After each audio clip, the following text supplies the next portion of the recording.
Before the towering figures of English history, Alfred the Great, William the Conqueror, there was Æthelberht, a king whose name is almost lost to time, yet whose influence shaped the very foundations of England. Picture a land of dense forests, scattered villages, and small kingdoms constantly vying for power. Here, kingship was fragile. Loyalty had to be earned every day, and a single misstep could lead to bloodshed.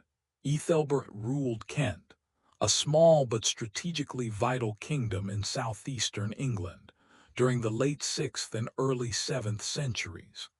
His reign was not defined by grand battles or vast conquests, but by careful diplomacy, subtle lawmaking, and the planting of a new faith in a pagan land. Over the next 90 minutes, we will explore his life, from his rise to power, through his legal and religious reforms, to the quiet legacy that would influence England for centuries. This is the story of Æthelberht of Kent, a king almost forgotten, yet quietly monumental. In the late 6th century, England was not a single nation. It was a patchwork of small kingdoms, each with its own rulers, customs, and ambitions. Wessex, Mercia, Northumbria, East Anglia, and Kent all coexisted in a delicate balance of alliances, rivalries, and occasional warfare. Loyalty was personal, not institutional. A king's power rested on his charisma, military skill, and ability to navigate complex relationships with neighboring rulers. Kent, located in southeastern England, was relatively small, but it was rich in farmland and positioned along key trade routes connecting the continent to the British Isles. Ships from Gaul and beyond brought goods, ideas, and culture, giving Kent a unique status. Yet with this wealth came vulnerability. Ambitious neighbors and local nobles constantly tested the king's authority. Every decision mattered. This is the world Æthelbert inherited, a world where foresight, diplomacy, and sometimes sheer luck could determine whether a king's reign would survive or vanish. The people of Kent followed pagan traditions. Religious life revolved around gods, spirits, and sacred landscapes, groves, springs, and burial mounds. Communities honored these deities through rituals, offerings, and seasonal festivals. Pagan belief dictated more than spirituality. It guided law, social order, and daily decisions. Justice was often personal. Blood feuds and revenge killings were common, and a single insult could ignite cycles of violence. Kings were expected to mediate these disputes, but their authority was limited by custom and the influence of powerful local families. Survival depended on understanding people as much as territory. Æthelbert inherited this society, a people deeply attached to their beliefs, yet in a period where outside influence, from trade, politics, or religion, was beginning to ripple across the land. For him, understanding the complex moral and cultural framework of his subjects would be as important as defending borders or raising armies. Kent had emerged as one of the more organized kingdoms in southeastern England, but its stability was fragile. Local nobles wielded significant power and could challenge or support the king, depending on circumstance. Kent's location on the Channel made it an economic hub, trading with Frankish territories in Gaul. This trade brought not only wealth but also foreign ideas, influencing politics, customs, and even religious thought. Despite this prosperity, Kent faced constant threats. Neighboring kingdoms could exploit any sign of weakness. Æthelbert would need to master diplomacy as much as military strategy. Alliances through marriage, negotiations with neighboring rulers, and careful management of his own nobles would define the early years of his reign. These were not grand battles recorded in epic poetry, but calculated decisions that preserved his kingdom and allowed it to flourish quietly amidst a chaotic landscape. Kent's prosperity owed much to its role as a hub of trade. Ships from the Frankish kingdoms brought wine, weapons, jewelry, and ideas, while Kent exported grain, timber, and crafted goods. Trade routes were not just economic, they were channels for culture, diplomacy, and religion. Through these exchanges, Kentish nobles became aware of continental practices in law, governance, and religious observance. Æthelbert's reign coincided with a period when such knowledge could transform a kingdom. While other regions remained insular, Kent's contact with the continent created opportunities for alliances, marriage, and influence. These interactions would eventually shape the introduction of Christianity and provide models for legal systems that Æthelbert would later codify. In essence, Kent's role as a commercial and cultural crossroads allowed its king to wield soft power alongside traditional authority. Life in Kent was defined by the rhythm of seasons, labor, and local community. Villagers tended crops, cared for livestock, and maintained homes made of timber and thatch. Small communities shared resources, and local customs governed everything from harvest festivals to dispute resolution. Despite the hardships of medieval life, Kent's position as a trade hub brought relative prosperity. Food, tools, and goods from the continent supplemented local production. Kingship intersected with daily life less visibly than we might imagine. Æthelbert's authority was exercised through local officials, assemblies, and the enforcement of customary law.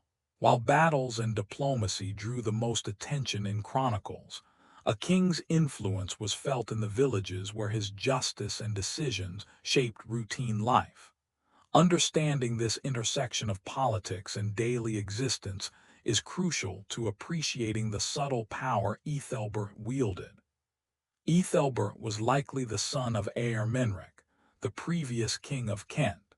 His family lineage provided legitimacy, but inheritance alone did not guarantee authority. Succession in early medieval England was rarely straightforward. Noble families could contest the throne, and rival claimants sometimes ignited conflict.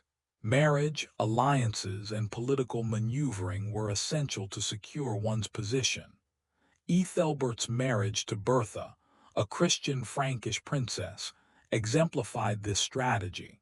The union brought not only continental prestige, but also a subtle introduction of new ideas and religion into Kent. By aligning with a powerful external family, Æthelbert strengthened his legitimacy, signaling to both nobles and neighbors that Kent was a kingdom connected to the wider European world. These familial and diplomatic choices were pivotal, laying the foundation for his later success in lawmaking and religious tolerance. The first years of Æthelbert's rule were defined by careful management of internal and external threats. Internally, powerful nobles tested the king's authority. Disputes over land, inheritance, and prestige could escalate quickly.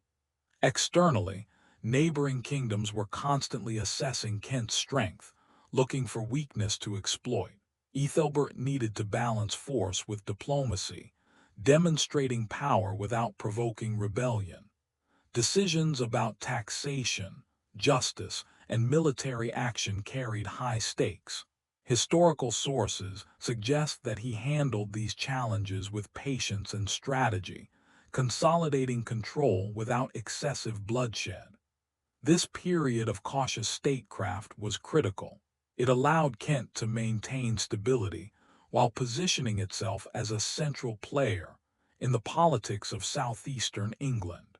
By the time Æthelbert's reign was fully established, he had secured the loyalty of key nobles, strengthened trade networks, and created a framework for legal authority, laying the groundwork for innovations that would influence England for generations. Bertha's arrival in Kent brought more than a royal marriage. It was a conduit for continental influence.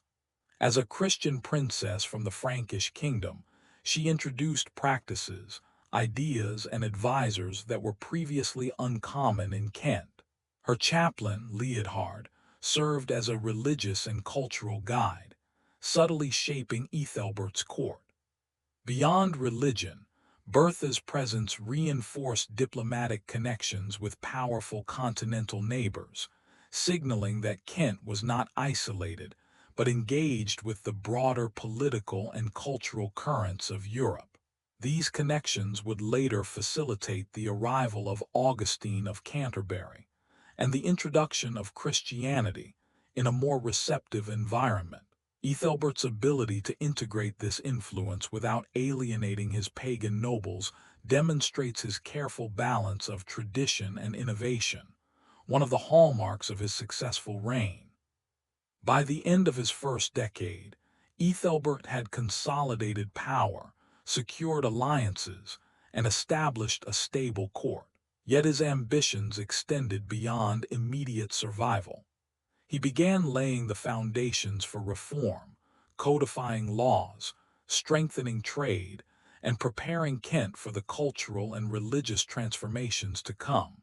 The presence of Bertha and exposure to continental ideas allowed him to envision a more structured, orderly kingdom. Legal reforms would not only regulate disputes, but also reinforce his authority and unify his subjects.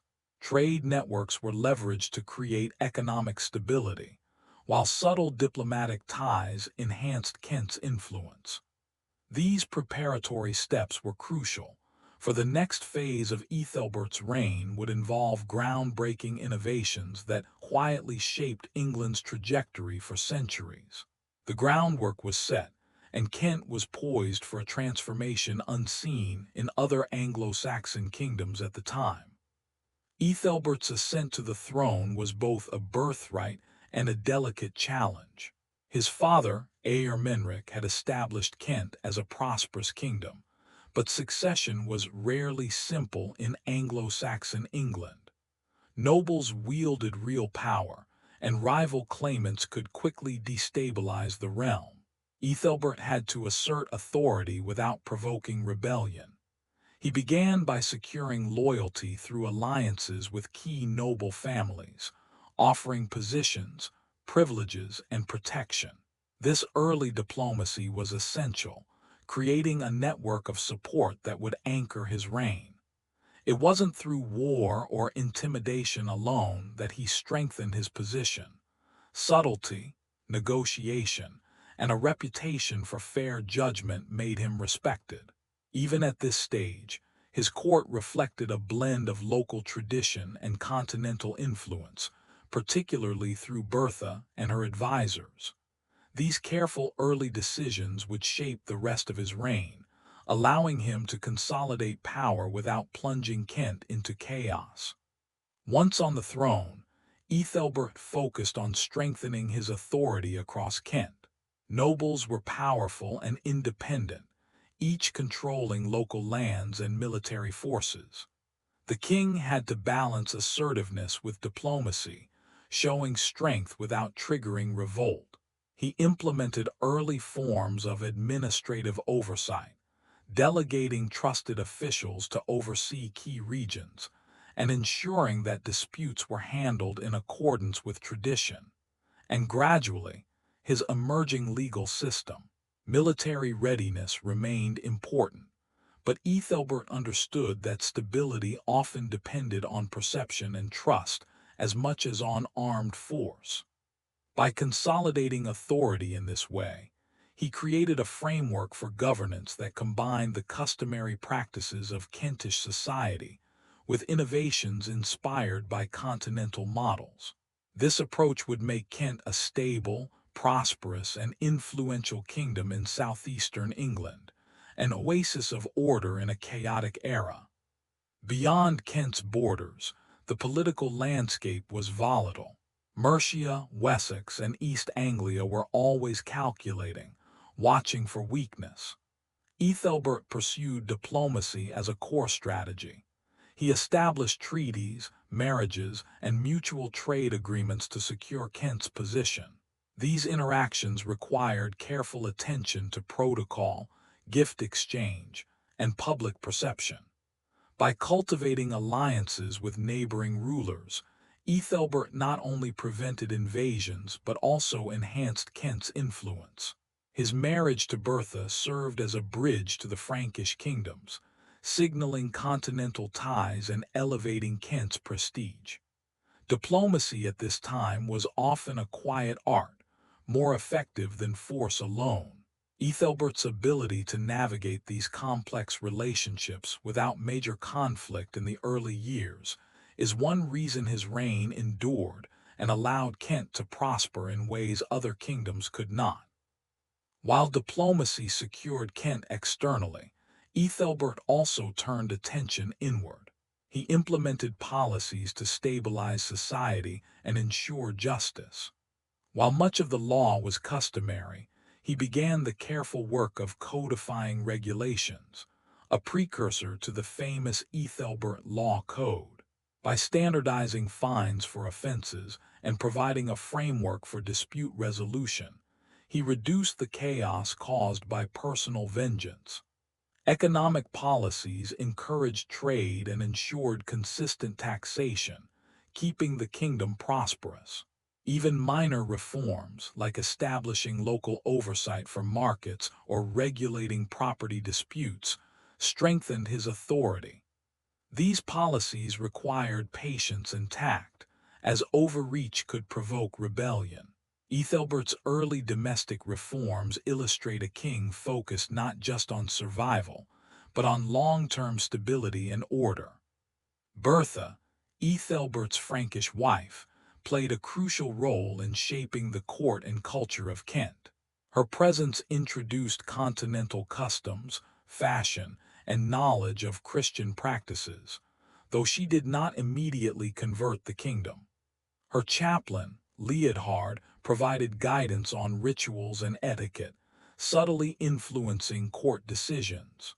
Beyond religion, Bertha strengthened diplomatic ties with the Frankish kingdoms, enhancing Kent's prestige and security.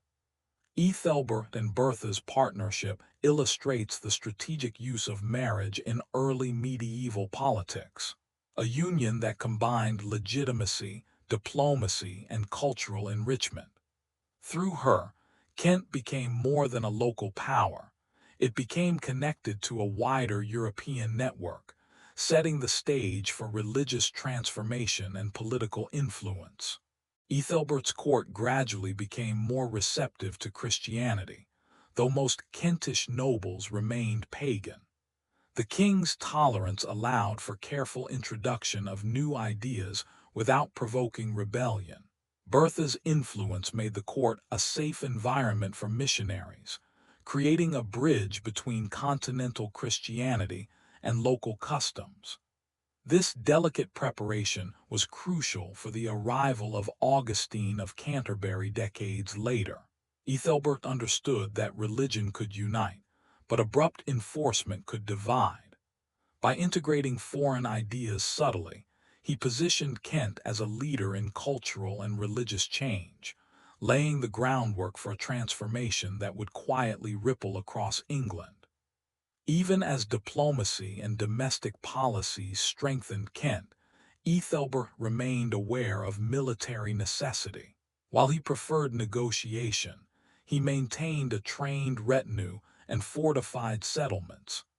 Kent's location made it a target for opportunistic raids from neighbors or pirates crossing the channel. Strategically placed forts and watchtowers ensured early warnings, while small contingents patrolled key areas. Æthelberht's approach combined deterrence with diplomacy. Visible military readiness reinforced his credibility, while measured action avoided unnecessary conflict. This careful balance exemplifies the subtlety of his reign, demonstrating that power often relied on perception and preparation as much as on direct combat. Central to Æthelberht's stability was the administration of governance. He appointed trusted officials to oversee regions, enforce justice, and manage taxes. Local disputes were mediated under the king's authority, gradually formalizing power structures.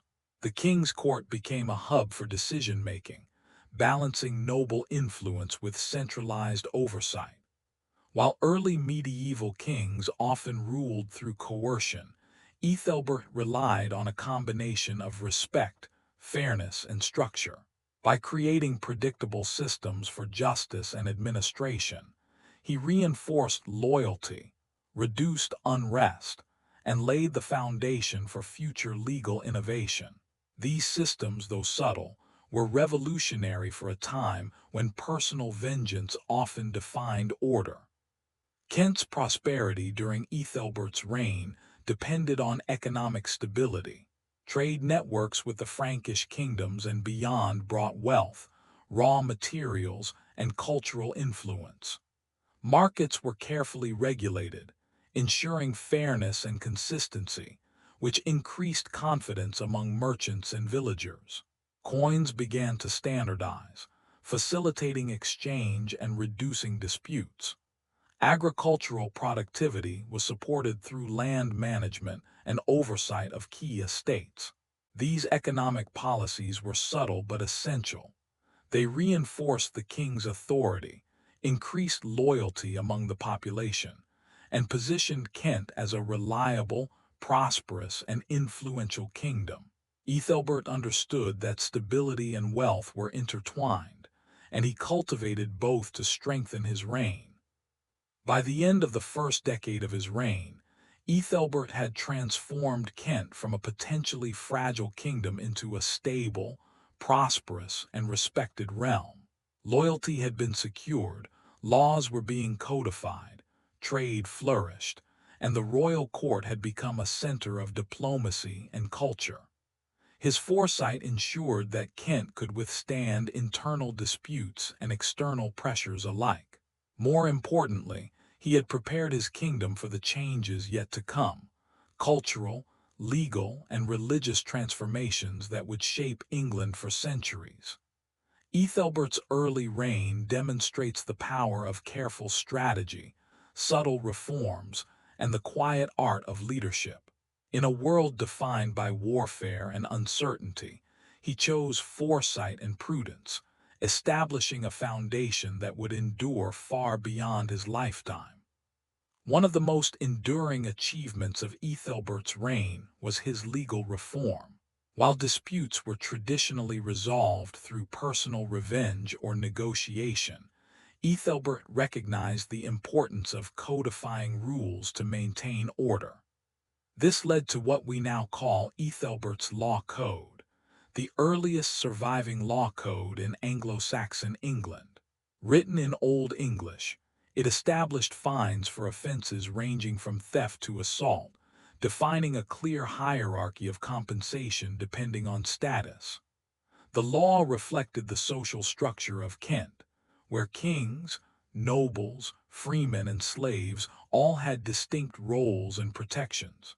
But beyond regulation, it was a statement of authority. By formalizing justice, Æthelbert reinforced his legitimacy and reduced the risk of violence spiraling out of control. These reforms were subtle, yet revolutionary. A king asserting his authority not through brute force, but through reasoned, consistent law, laying the foundation for governance that would influence England for centuries.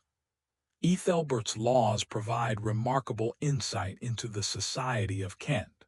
Every individual was assigned a social rank, from the king to peasants and slaves, with legal consequences reflecting status. For instance, harming a noble carried a higher fine than harming a freeman, while offenses against slaves were valued differently. These distinctions were not mere technicalities. They shaped daily interactions and defined societal expectations. They also reinforced the king's authority, making him the arbiter of justice across all classes. By codifying these hierarchies, Æthelbert created a sense of predictability and fairness, giving his subjects confidence that disputes would be resolved consistently. In a world where custom and vengeance often prevailed, this legal clarity was both stabilizing and empowering for the king, allowing him to exercise influence beyond military or personal coercion. Blood feuds were a persistent threat in Anglo-Saxon society. A single offense could ignite cycles of violence spanning generations. Æthelbert's laws addressed this by introducing systematic compensation, or wergild, for injuries and killings. A family wronged by violence could claim a defined sum, which varied depending on the victim's rank. This system reduced the need for personal vengeance and gave the king authority over disputes. By making violence predictable and accountable, Æthelbert created social stability.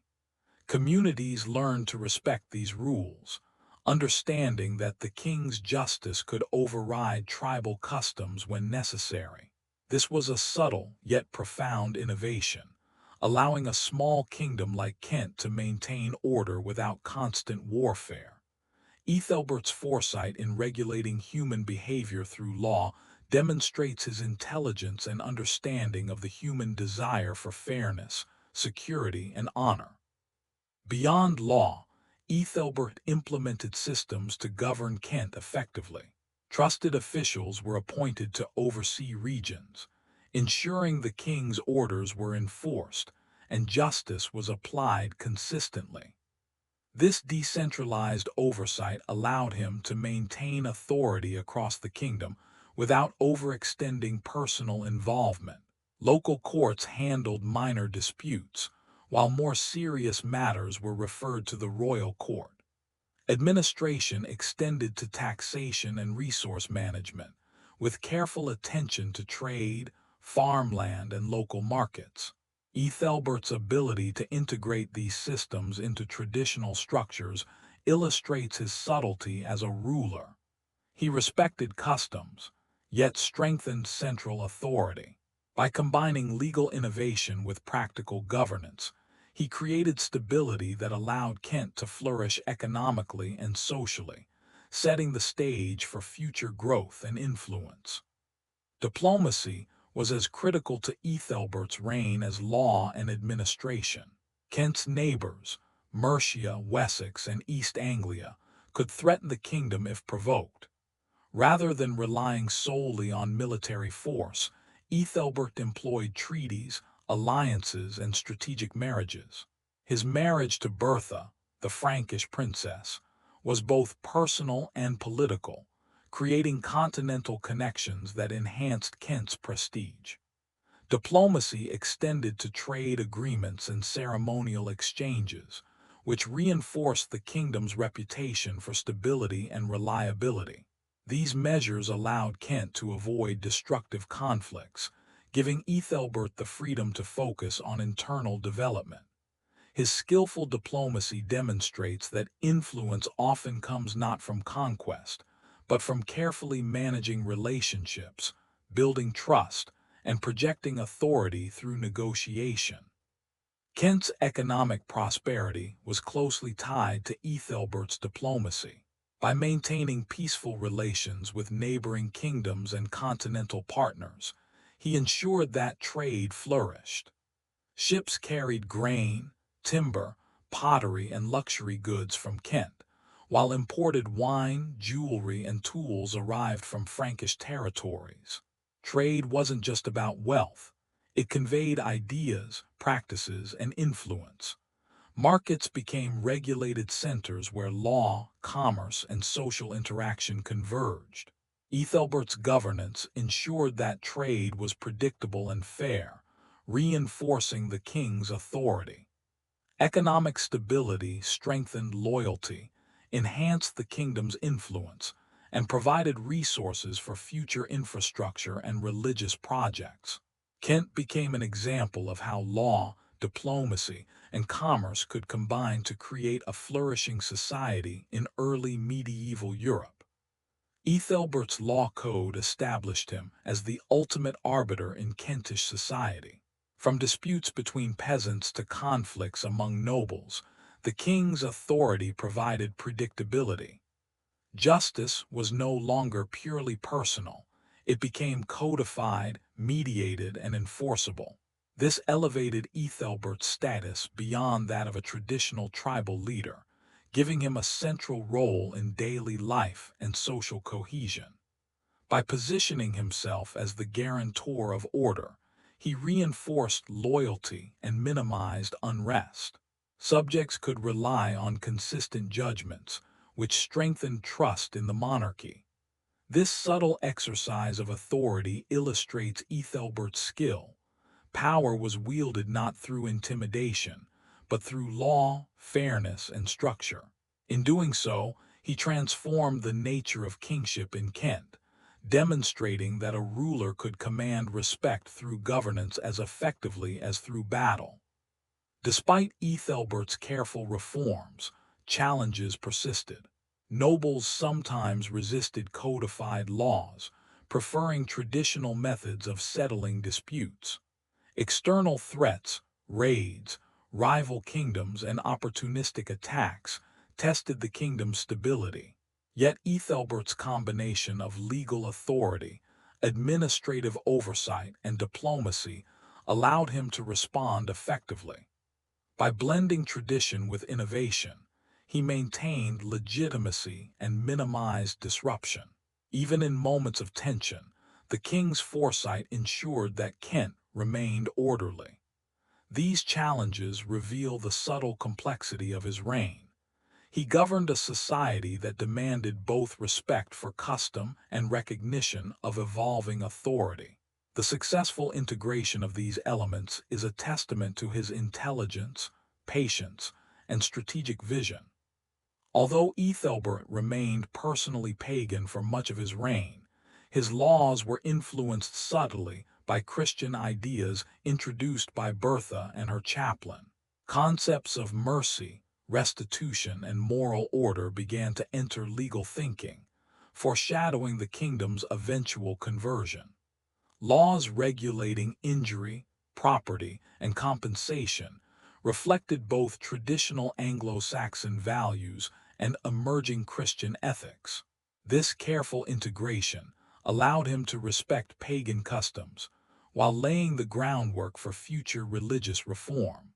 By incorporating new ethical principles into governance without forcing immediate conversion, Æthelbert strengthened social cohesion and positioned Kent as a receptive kingdom for the missionaries who would arrive later. By the end of this phase of his reign, Æthelbert had established Kent as a stable, prosperous, and influential kingdom. Legal codification, administrative oversight, trade, and diplomacy worked in tandem to create a model of governance rarely seen in early medieval England. Kent's stability attracted attention from neighboring rulers and continental powers, elevating its strategic importance. Æthelbert's ability to navigate complex internal dynamics and external relationships ensured that the kingdom could flourish without constant warfare. This consolidation demonstrates the power of subtlety, foresight, and patience in leadership. Unlike kings whose reputations rested on conquest, Æthelbert's achievements were quiet yet enduring, proving that influence and authority could be exercised through law, diplomacy, and cultural integration. As Æthelbert's reign progressed, he strengthened the reach of his legal authority beyond the immediate court. Local officials were empowered to enforce laws consistently throughout Kent, creating a sense of unity and predictability. By codifying fines and compensation, he limited arbitrary punishments and minimized cycles of revenge.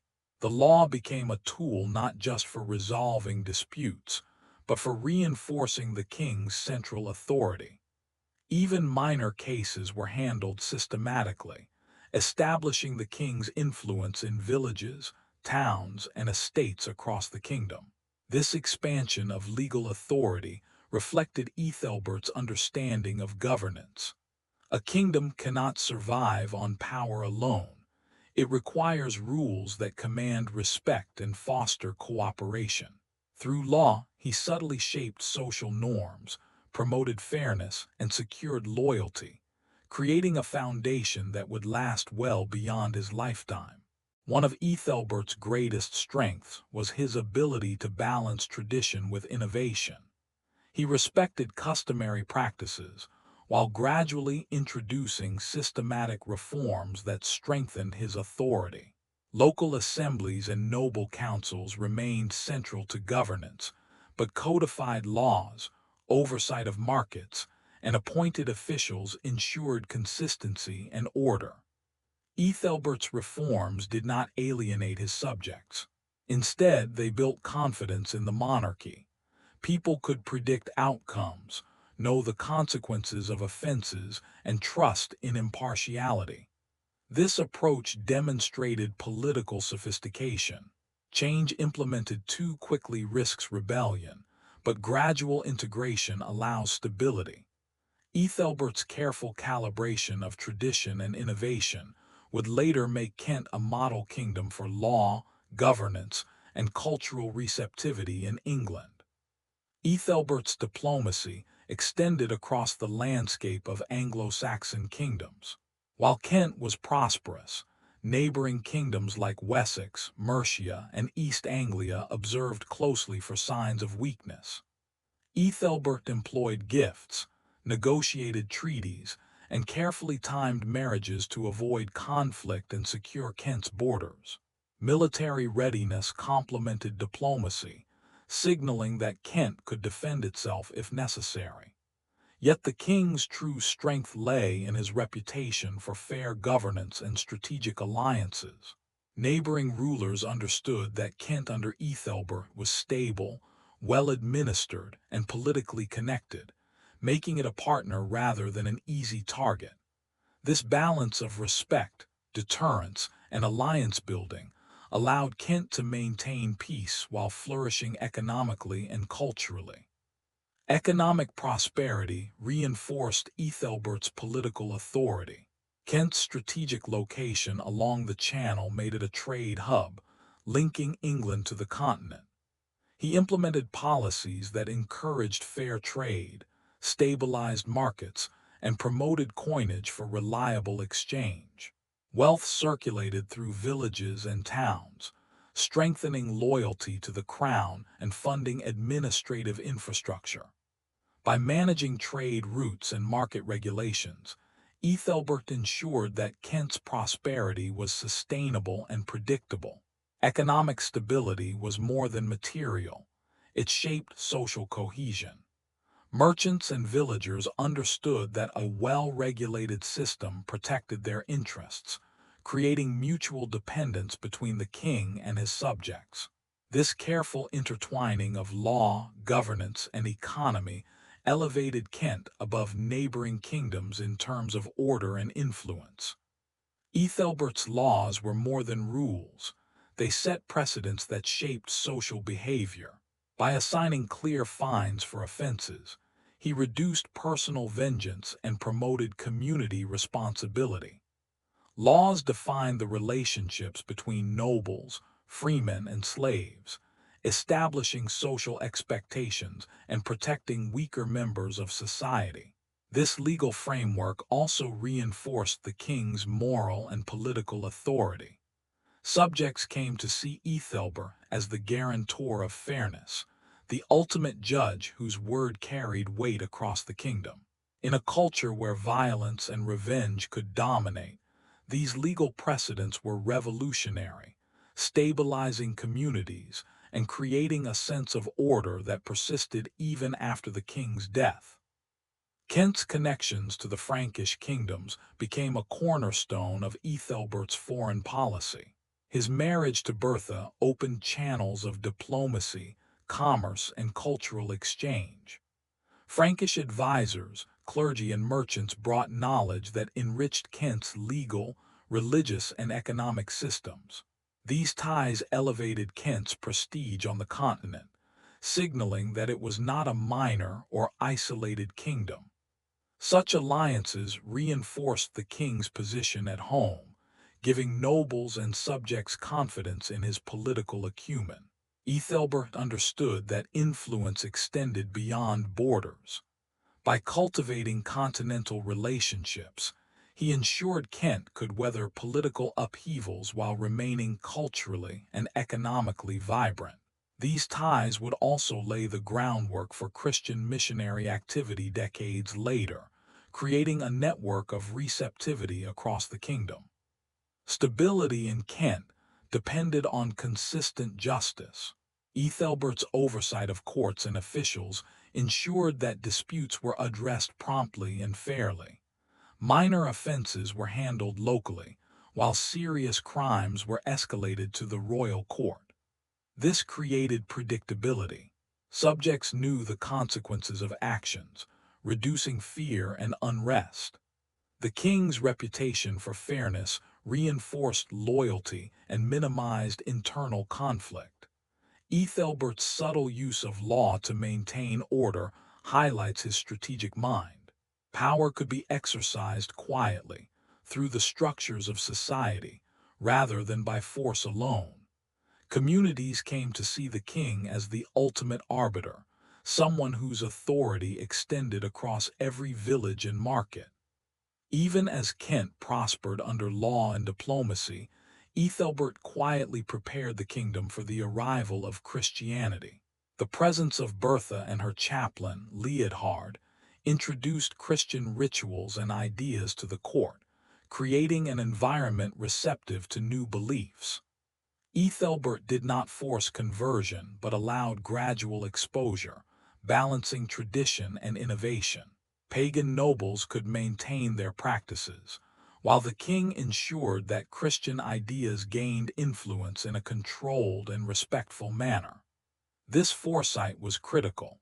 The arrival of Augustine of Canterbury decades later would succeed because Æthelberht had prepared both court and people for cultural and religious integration. Kent's stability, law, and diplomatic ties created a fertile ground for this transformation. By mid-reign, Æthelberht had established himself as the undeniable center of authority in Kent. His combination of law, diplomacy, administration, and economic oversight ensured loyalty and compliance throughout the kingdom. Nobles respected his rulings, merchants trusted his markets, and communities relied on the predictability of justice. This centralization was subtle but powerful. Authority was projected not only through proclamations or military presence, but through structured, dependable systems that shaped daily life. Æthelberht's ability to unify these elements demonstrates the sophistication of his kingship, allowing him to exercise influence quietly but effectively. Kent's cohesion under his rule became a model for other Anglo-Saxon kingdoms, highlighting the potential for governance rooted in fairness and structure rather than sheer force. As Chapter 2 closes, Kent stands as a testament to Æthelberht's foresight and skill. The kingdom is stable, economically prosperous, and diplomatically connected. Laws codify justice, trade flourishes, and internal order has been maintained through careful oversight. Even more importantly, Æthelberht has prepared his kingdom for the transformative events to come. The arrival of Christianity, the influence of continental powers, and cultural developments that will shape England for centuries.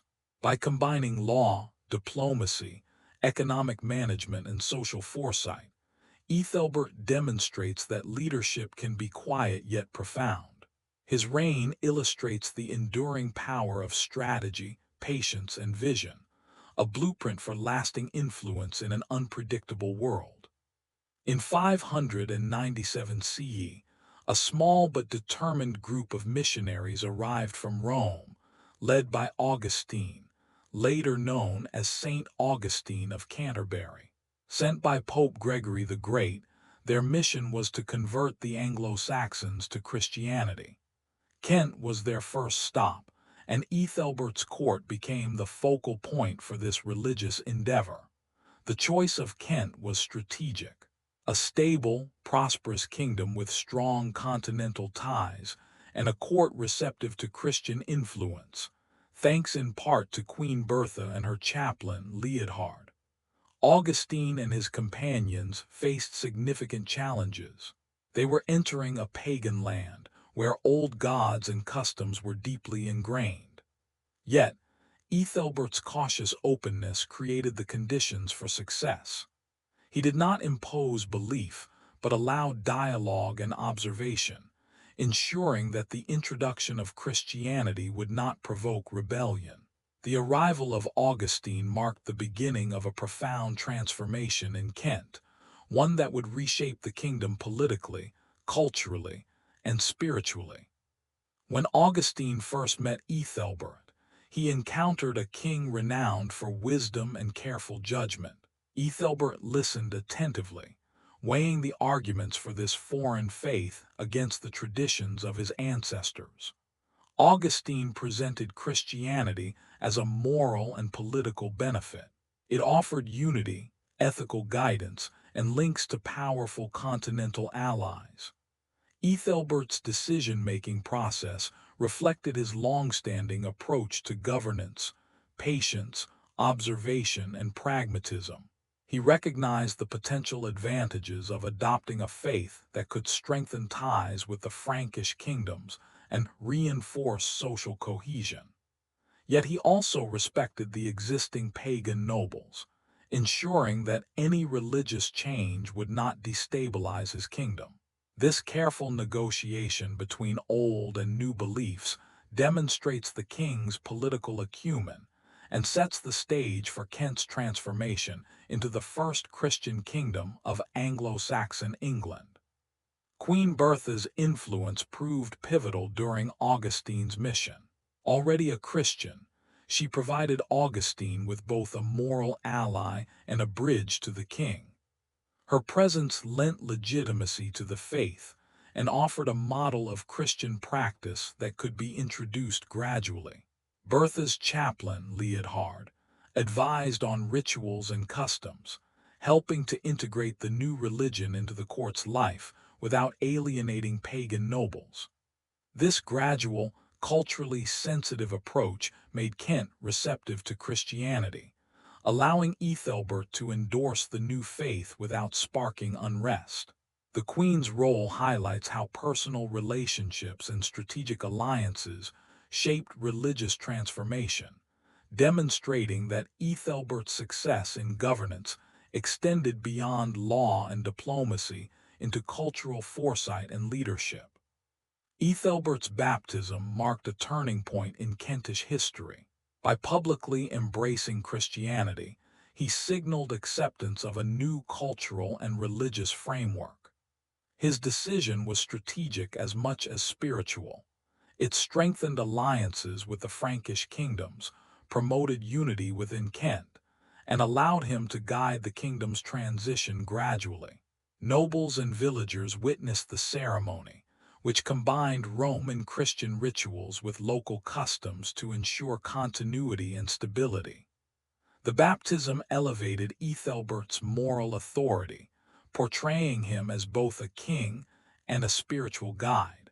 By adopting the faith personally, he legitimized Christianity in the eyes of his subjects, paving the way for the construction of churches, the ordination of priests, and the introduction of Christian law and education.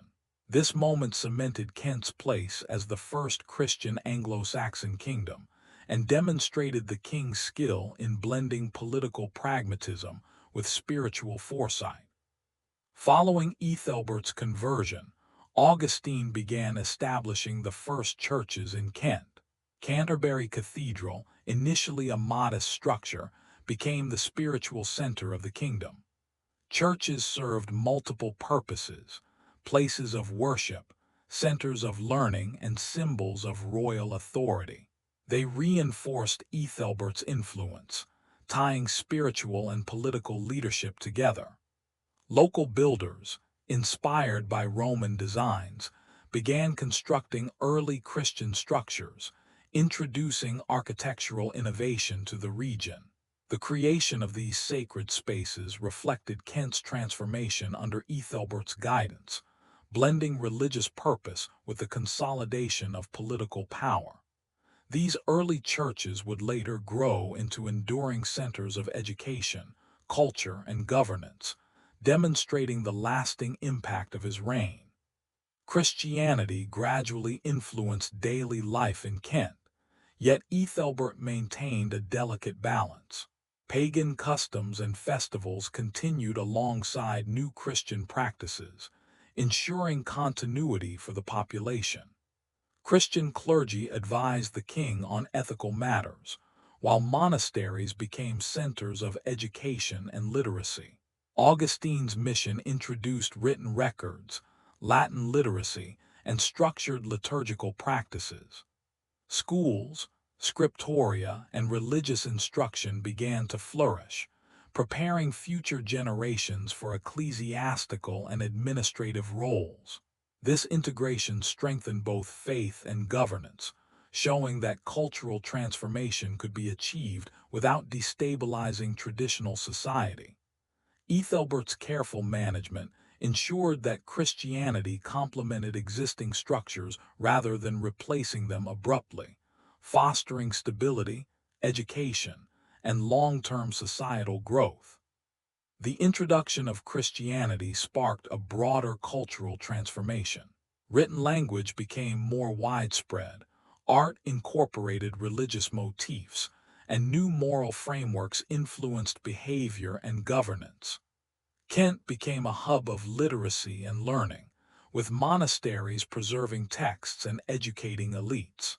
Pagan traditions were gradually reinterpreted or merged with Christian customs, creating a unique cultural blend.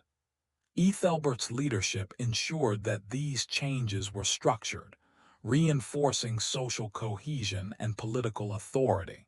This transformation extended beyond religion, affecting art, architecture, law, and education, demonstrating how strategic adoption of new ideas could reshape an entire kingdom without the upheaval of conquest. By embracing Christianity and integrating continental knowledge, Kent became a model kingdom for early medieval England. Its laws, governance, and religious institutions set precedents for neighboring realms. Nobles respected both secular and spiritual authority, villagers benefited from order and education, and trade thrived under stable conditions. Æthelbert's strategic vision demonstrated that leadership extended beyond military conquest. It required foresight, diplomacy, legal innovation, and cultural integration. Kent's transformation under his reign became an example for future kings, illustrating the power of combining political acumen with moral authority. The kingdom's stability and influence would endure, leaving a legacy that shaped the trajectory of Anglo-Saxon England. Kent's success did not go unnoticed. Neighboring kingdoms observed Æthelbert's integration of law, diplomacy, and religion with keen interest. His model of governance, combining legal reform, centralized authority, economic stability, and cultural openness, influenced other rulers seeking stability and legitimacy.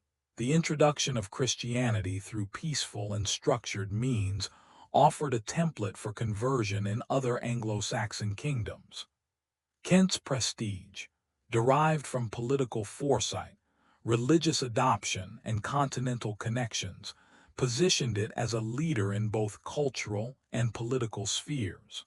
Æthelbert's reign demonstrated that influence could be exercised subtly, through the careful management of society, rather than through conquest or coercion. Æthelbert's legacy is subtle but monumental. He transformed Kent into a stable, prosperous, and culturally advanced kingdom, blending law, diplomacy, and religion in a way that set the stage for future English kingdoms. His codified laws influenced successive rulers. His support for Christianity paved the way for ecclesiastical authority, and his careful governance demonstrated the power of foresight and strategic patience. Though he ruled more than 14 centuries ago, the foundations he laid, the integration of law, economy, diplomacy, and faith, reverberated through English history. Æthelbert's reign reminds us that leadership is not only measured in battles won or lands conquered, but in the enduring structures, ideas, and institutions that shape society for generations. After Æthelbert embraced Christianity, Kent began a quiet but profound transformation. Across the kingdom, churches and chapels rose in key towns, not merely as places of worship, but as centers of learning, governance, and community life. Augustine's guidance shaped their design and purpose, while Queen Bertha's influence ensured the royal court aligned with this new spiritual vision. Slowly, villagers and nobles alike wove Christian practices into their daily lives, often layering them atop familiar pagan rituals, creating a unique cultural fusion. Religion became more than devotion. It was a lens through which society understood justice, morality, and leadership. Each modest chapel stood as a beacon of change, signaling that faith and governance could coexist. Æthelbert's approach was deliberate and patient. He cultivated belief without force, fostering trust and stability. In doing so, he not only strengthened his rule but left a kingdom forever marked by the enduring bond of spiritual and political guidance. Under Æthelbert, the clergy became far more than spiritual guides. They were architects of Kent's evolving society. Monks labored tirelessly, copying manuscripts that preserved both sacred texts and crucial administrative records, while priests advised the king on law, mediation, and the moral dimensions of governance. Their influence wove religion into the fabric of everyday life, shaping ethical conduct, reinforcing justice, and guiding communal decision-making. By blending spiritual insight with secular authority, Æthelbert crafted a system where morality and law supported one another, strengthening loyalty and civic order. Villagers and nobles alike began to see Christian principles as intertwined with justice and leadership, allowing faith to take root organically. This careful, strategic integration of clergy into court and civic life reveals Æthelbert's foresight. He understood that the right combination of moral authority and institutional power could transform a kingdom, ensuring stability, cohesion, and a legacy that would endure for generations. With the arrival of Christianity, Kent experienced a quiet revolution of knowledge. Literacy and education spread through schools attached to churches, where Latin, scripture, and practical administrative skills were taught. Monks and priests became more than spiritual guides. They were mentors, shaping the scribes and officials who would run the kingdom's bureaucracy. This newfound literacy transformed governance.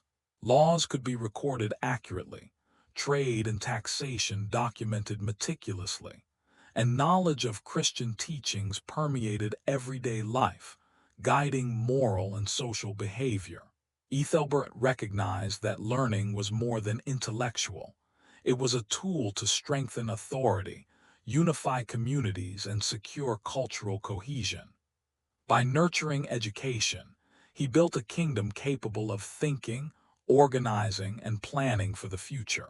In fostering literacy and scholarship, Æthelbert ensured that Kent's institutions could endure beyond his reign, creating a connected, informed society poised for lasting stability and prosperity.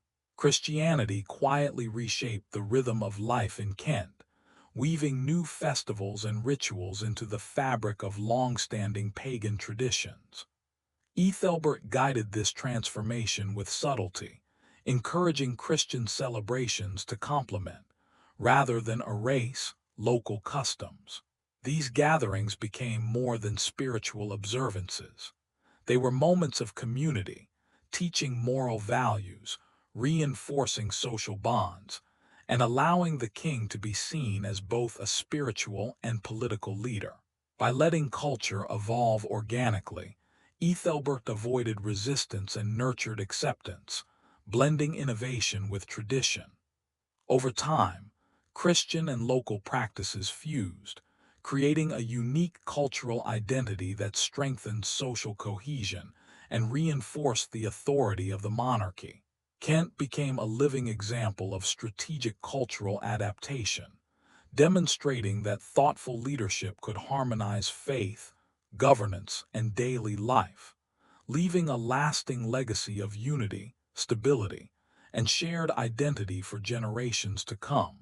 Christian principles began to quietly shape Æthelberht's legal system, infusing the existing code with a new moral dimension. While the traditional fines, penalties, and customs remained, values such as fairness, mercy, and restitution gained greater weight.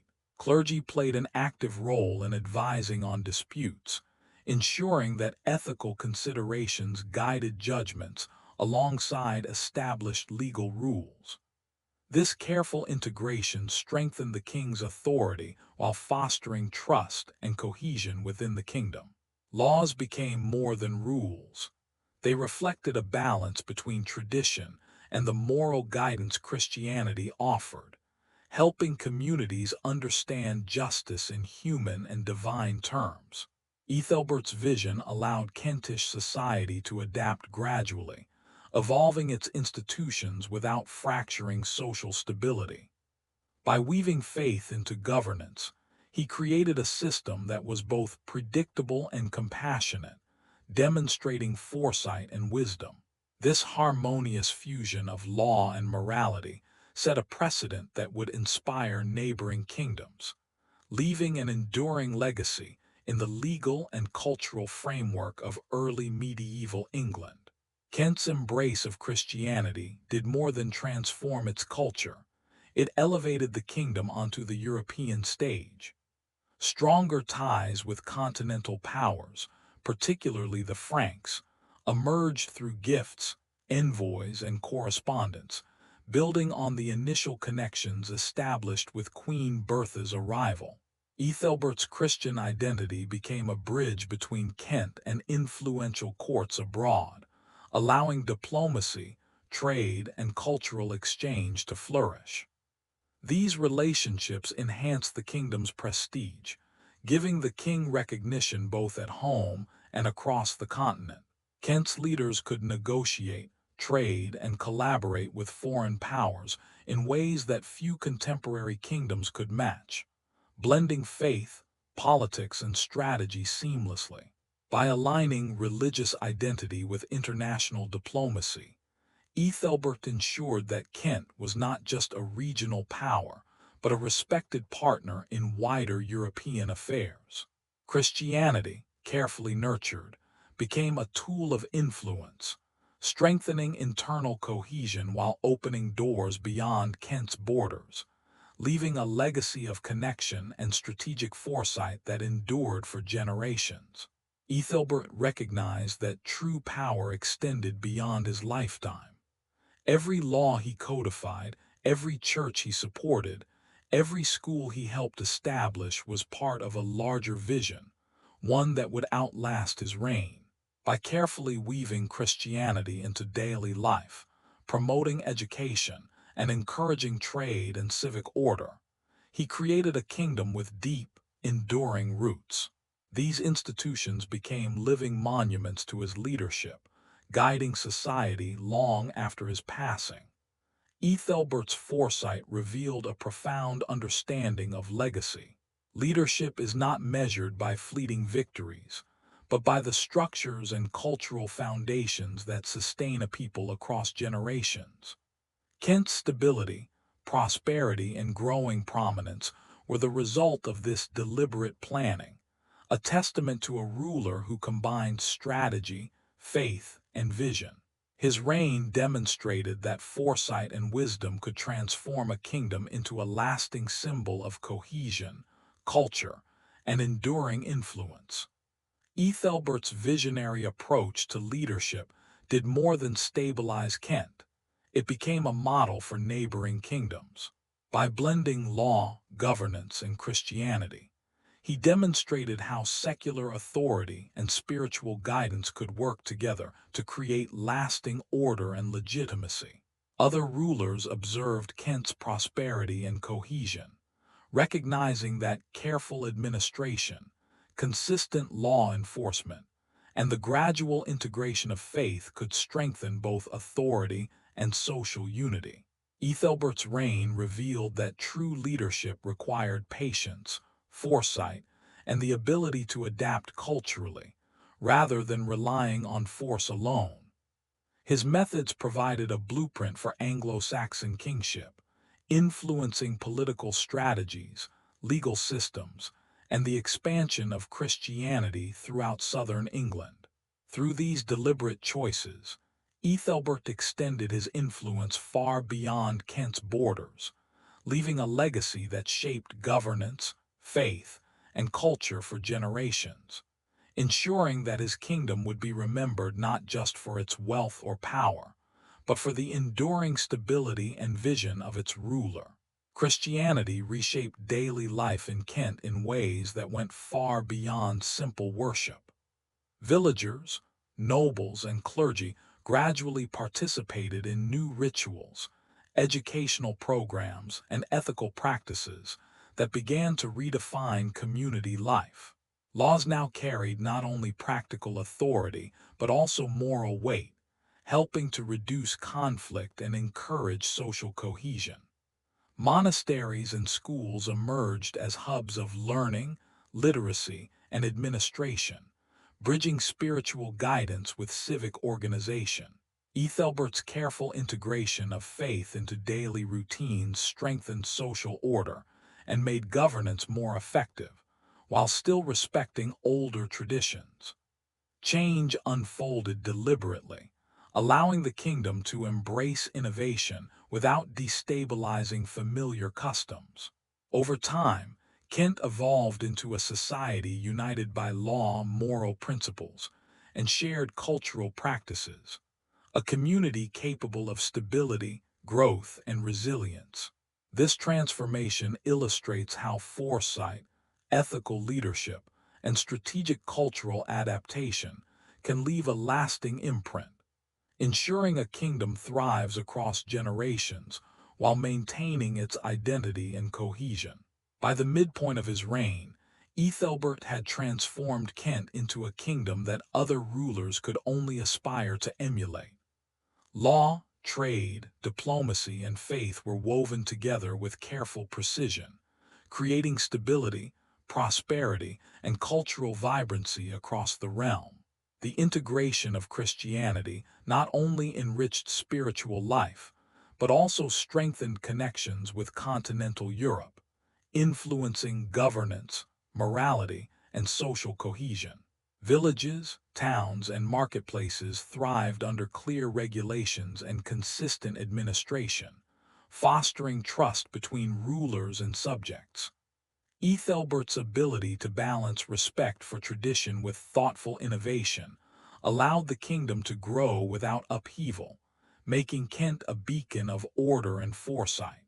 His reign demonstrated that strategic leadership is measured not by conquest alone, but by the structures, laws, and cultural frameworks that endure across generations.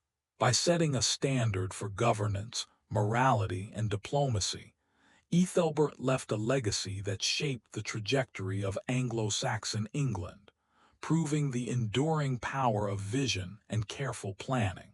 As Æthelbert entered the later stages of his reign, his focus turned to solidifying royal authority across every corner of Kent.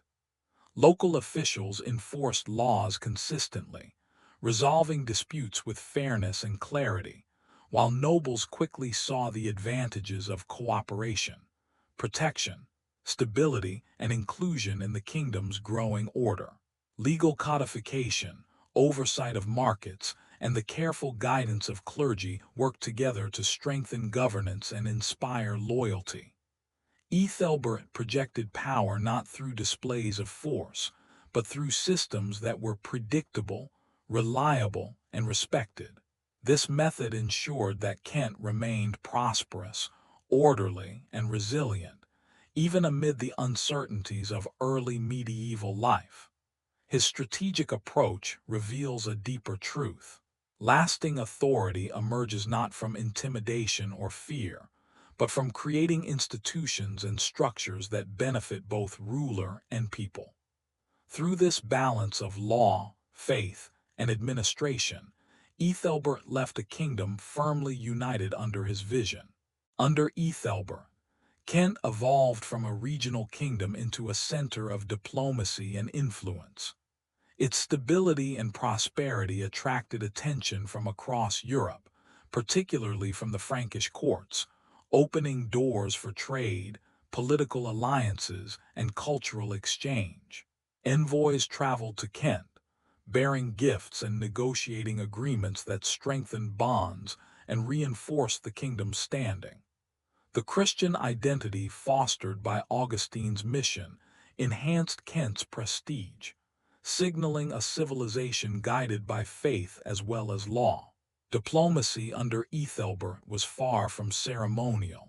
It was a strategic tool that provided security, economic opportunity, and recognition, without the need for military conquest.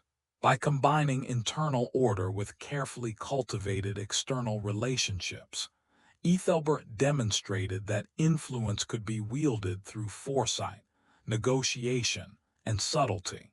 Kent became a model for how a small but well-governed kingdom could extend its reach, blending culture, religion, and political strategy to secure a respected place on the European stage. Economic vitality became the backbone of Kent's success under Æthelbert.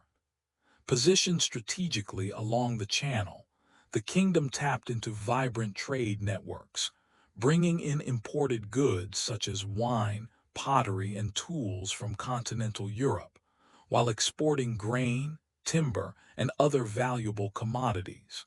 Markets buzzed with activity, and the use of coinage created a reliable, predictable system for exchange, benefiting merchants, artisans, and villagers alike. This prosperity reinforced loyalty to the crown, as orderly governance ensured fairness, security, and opportunity. Trade also became a conduit for ideas and innovations, introducing new techniques, cultural practices, and knowledge from across Europe. Æthelbert skillfully linked economic strength with law, administration, and diplomacy, creating a kingdom that thrived both materially and socially. In Kent, wealth was more than commerce.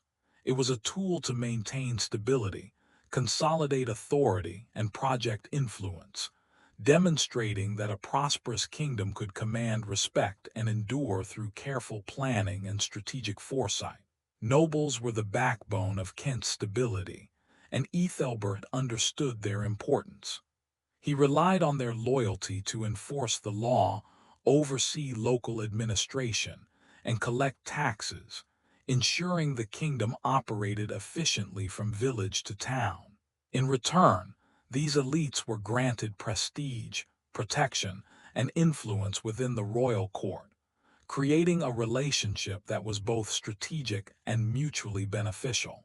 By carefully balancing the interests of powerful local families with centralized authority, Æthelbert minimized unrest and encouraged cooperation, transforming potential rivals into partners in governance. This approach revealed a deep political acumen. Rather than relying on force alone, he built loyalty through respect, shared benefit, and structured opportunity. Nobles became integral to the kingdom's administration, reinforcing the crown's authority while maintaining their traditional privileges. Through this delicate balance, Kent thrived, its order, prosperity, and social cohesion a testament to Æthelbert's foresight, diplomacy, and understanding that true power is strengthened when authority and collaboration work hand in hand. While Æthelberht leaned on law, diplomacy, and religion to govern, he never underestimated the importance of military readiness. Kent maintained trained warriors, fortified towns, and watch posts along its most vulnerable borders, ensuring the kingdom could react swiftly to raids or external threats. Soldiers drilled in strategy and weapons, creating a disciplined force capable of defending the realm at a moment's notice. Yet Æthelberht's focus was not on conquest, but on deterrence, demonstrating strength to maintain security and earn respect from both allies and rivals. The kingdom's military presence complemented its diplomacy, signaling that Kent was stable, organized, and capable of defending its interests. By blending measured force with careful governance, Æthelberht forged a society resilient against both internal unrest and outside aggression. This balance of law, diplomacy, and disciplined military power underscored his strategic brilliance, establishing Kent as a secure, prosperous, and respected kingdom under a ruler whose wisdom extended beyond the battlefield. Over the course of his reign, Æthelberht carefully refined Kent's legal system, transforming it into a framework both firm and adaptable. Local officials enforced laws consistently, adjusting to changing circumstances while respecting long-held customs. Clergy provided moral guidance, weaving ethical considerations into judgments and blending Christian values with traditional finds. This integration reduced conflicts, encouraged fairness, and reinforced the king's authority, creating a sense of trust between ruler and people. By balancing continuity with thoughtful reform, Æthelberht turned law into a living, evolving system, one that could grow with society rather than remain static. Villagers, merchants, and nobles alike came to rely on this structure, confident in its predictability and its moral foundation. Through this careful calibration, Æthelberht demonstrated profound political foresight, showing that justice and governance are most effective when rooted in both tradition and ethical guidance, and that a kingdom thrives when law serves as a foundation for both order and societal trust. Christianity's influence spread far beyond Æthelberht's court, reaching villages, towns, and marketplaces across Kent. Monks and priests became educators, scribes, and advisors, preserving knowledge while guiding communities in faith and daily life.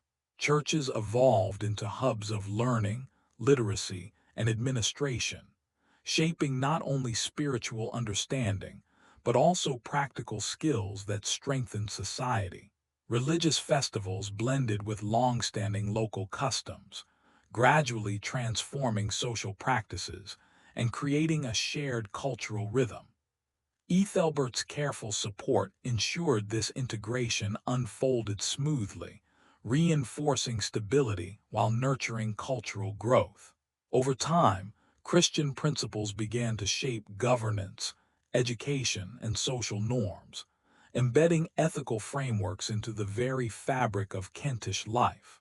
By weaving faith into daily routines and public institutions, Æthelberht forged a partnership between the church and the crown, ensuring that religion would guide moral decision-making, support governance, and educate future generations, securing a legacy of influence, cohesion, and enduring cultural identity for centuries to come. Aware of the fragility of kingdoms after a king's death, Æthelberht prepared for a smooth succession. He groomed heirs, established loyal administrators, and reinforced legal and religious structures to ensure continuity. By embedding law, faith, and governance deeply into Kentish society, he reduced the risk of power struggles or disorder. Advisors and nobles were aligned with royal priorities, creating a network that could maintain stability after his passing. Æthelberht's careful succession planning reflects his foresight, Leadership extends beyond personal rule to ensuring that institutions, society, and culture can endure the transition of power without upheaval. Aware of how fragile kingdoms could become after a ruler's death, Æthelberht planned carefully to secure Kent's future. He prepared heirs, cultivated loyal administrators, and reinforced the kingdom's legal, religious, and cultural structures to ensure continuity. Laws, faith, and governance were deeply embedded into daily life, creating a foundation that could withstand uncertainty and reduce the risk of conflict or power struggles. Nobles, clergy, and advisors were aligned with the crown's priorities, forming a network capable of maintaining stability beyond Æthelberht's reign. This deliberate approach to succession reflected his extraordinary foresight. True leadership, he understood, extends beyond personal authority. By building institutions, nurturing loyalty, and embedding cultural and moral norms, Æthelberht ensured that Kent could transition smoothly from one generation to the next. His careful planning guaranteed that the kingdom's order, prosperity, and identity would endure, leaving a legacy of stability and governance that would influence Anglo-Saxon rulers for generations. By this stage, Æthelberht's reign had become a striking example of vision, patience, and strategic foresight. What began as a modest kingdom had transformed into a thriving center of law, commerce, faith, and culture. His leadership wove together legal innovation, diplomatic acumen, economic management, military preparedness, and religious guidance into a seamless system that sustained both order and prosperity. Communities flourished under fair laws, markets thrived, nobles remained loyal, and Kent's stability earned respect across neighboring kingdoms. Æthelberht demonstrated that true authority is measured not by victories in battle, but by the strength of institutions, the cohesion of society, and the integration of culture and faith into daily life. His reign serves as a blueprint for strategic leadership, showing that careful planning, ethical governance, and long-term vision can leave a lasting mark. Kent's enduring influence stands as a testament to a ruler who understood that shaping a kingdom requires more than power. It demands wisdom, foresight, and cultural insight. Even a kingdom as stable as Kent faced continual challenges, and Æthelberht navigated them with measured skill. Despite decades of careful governance, tensions occasionally surfaced. Minor disputes among nobles, border skirmishes with neighboring realms, and pockets of resistance to the new Christian practices demanded attention. The king relied on a combination of tools he had meticulously built: a clear and respected legal system, a network of loyal administrators, and a disciplined, ready military. His response was deliberate, balancing firmness with diplomacy to resolve conflicts swiftly while avoiding unnecessary escalation. Each challenge tested the resilience of Kent's institutions, yet Æthelberht's foresight ensured that stability prevailed. By addressing these early signs of unrest effectively, he reinforced the authority of the crown, safeguarded social cohesion, and preserved the reforms he had established over decades. Kent's ability to withstand tension and maintain prosperity illustrates that even the most well-governed kingdoms require vigilance, adaptability, and strategic leadership to endure. Kent's social order was built on a delicate balance of law, faith, and active community engagement, and Æthelberht understood this balance better than any ruler of his time. Minor disputes and major conflicts alike were addressed predictably, fostering confidence that justice would be fair and consistent. Clergy guided moral behavior, offering ethical counsel, while codified laws clarified consequences, preventing cycles of revenge and unrest. Villagers and nobles quickly recognized that cooperation and adherence to established rules benefited both their lives and their livelihoods. Æthelbert's genius lay not in relying solely on force, but in cultivating legitimacy and trust, showing that the perception of fairness could be as powerful as authority itself. By embedding law and morality into everyday life, he created a society resilient against instability, one where communities could rely on governance and social norms. Kent thrived because its people understood that stability was earned through fairness, shared responsibility, and trusted institutions. Christianity, once a fledgling presence in Kent, had by Æthelbert's reign become deeply embedded across the kingdom. Augustine's mission evolved into a well-structured network of churches, monasteries, and clergy, reaching every corner of society.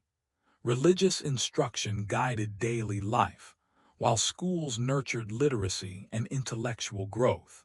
Festivals blended faith with local customs, weaving moral and social norms into the rhythm of the community. Æthelbert continued to support the clergy, ensuring that their influence reinforced both legal authority and civic cohesion. By aligning spiritual guidance with governance, he exercised power subtly, shaping society through moral persuasion alongside law and economic oversight. This integration strengthened Kent's cultural identity, fostering trust, stability, and a sense of shared purpose among its people. In doing so, Æthelbert laid the foundation not just for the kingdom's immediate prosperity, but for centuries of political, social, and spiritual development, leaving a legacy where faith and leadership worked hand in hand to secure lasting influence. Kent's borders required constant attention. Neighboring kingdoms occasionally tested the limits of influence or engaged in minor disputes. Æthelbert relied on diplomacy, offering gifts, negotiating treaties, and leveraging his reputation for fairness. At the same time, Kent's military presence acted as a deterrent, showing that the kingdom could defend itself effectively. This dual approach, diplomacy reinforced by readiness, ensured peace without unnecessary warfare. The king's careful attention to borders reinforced Kent's prestige and influence, demonstrating that strategic foresight could protect a kingdom while maintaining internal stability and prosperity. Succession planning became a priority as Æthelbert aged. He groomed heirs to understand governance, law, and diplomacy, ensuring continuity. Nobles and administrators were aligned with the king's priorities, creating a network capable of maintaining stability after his passing. By embedding knowledge and authority in institutions, Æthelbert reduced the risk of internal conflict or power struggles. This foresight ensured that his reforms, legal, religious, and administrative, would endure, giving the kingdom resilience that transcended any single ruler. His approach underscores the idea that lasting leadership requires preparation, not just personal authority. Æthelbert's laws had a profound and lasting impact. By codifying fines, compensation, and procedures, he reduced cycles of revenge and enhanced predictability in society. Clergy and officials collaborated to integrate ethical guidance, blending secular authority with moral oversight. This legal framework influenced future Anglo-Saxon rulers, establishing principles of fairness and governance that extended beyond Kent. Communities learned to trust the system, seeing the king as a guarantor of justice.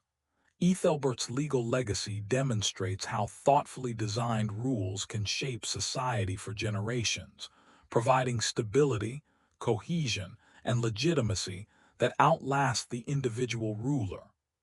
Kent's prosperity continued under careful economic management. Trade routes along the Channel and within the kingdom ensured a steady flow of goods. Markets thrived under fair regulation, and coinage provided stability for commerce.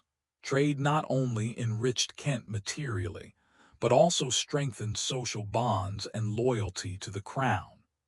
By connecting economic policy with governance and legal systems, Æthelberht created a kingdom where prosperity reinforced authority.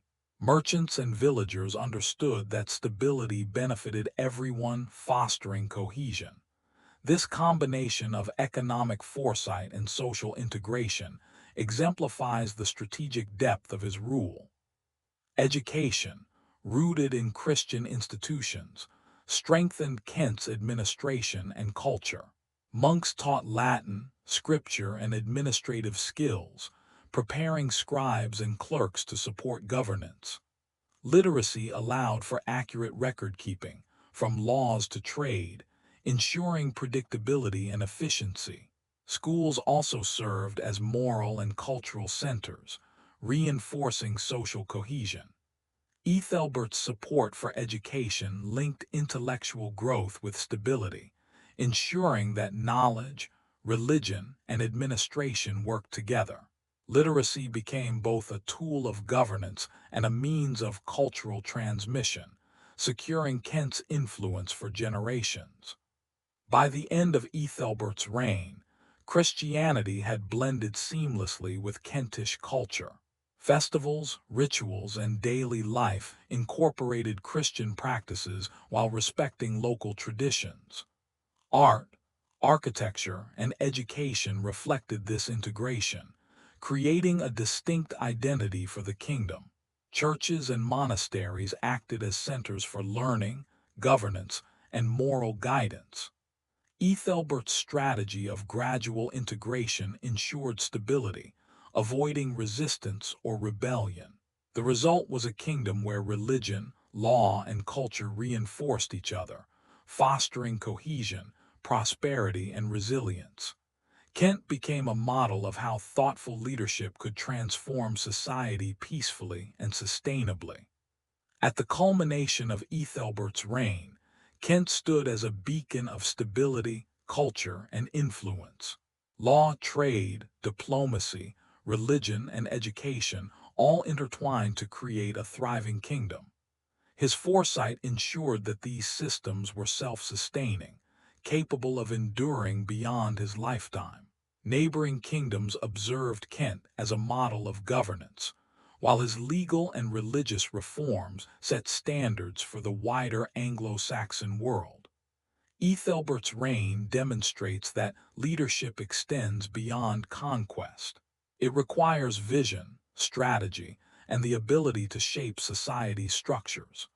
By the end of his rule, Kent had achieved a level of prosperity, cohesion, and cultural depth rarely seen in early medieval England. As Æthelberht's reign approached its conclusion, he focused on ensuring that Kent would remain stable beyond his lifetime.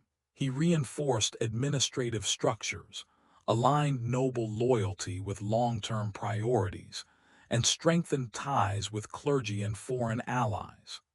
The king also emphasized education and legal consistency, ensuring that governance, religion, and trade could continue without disruption. His awareness of mortality drove strategic planning, demonstrating that leadership was not measured only by what a ruler achieved personally, but by what society could sustain independently.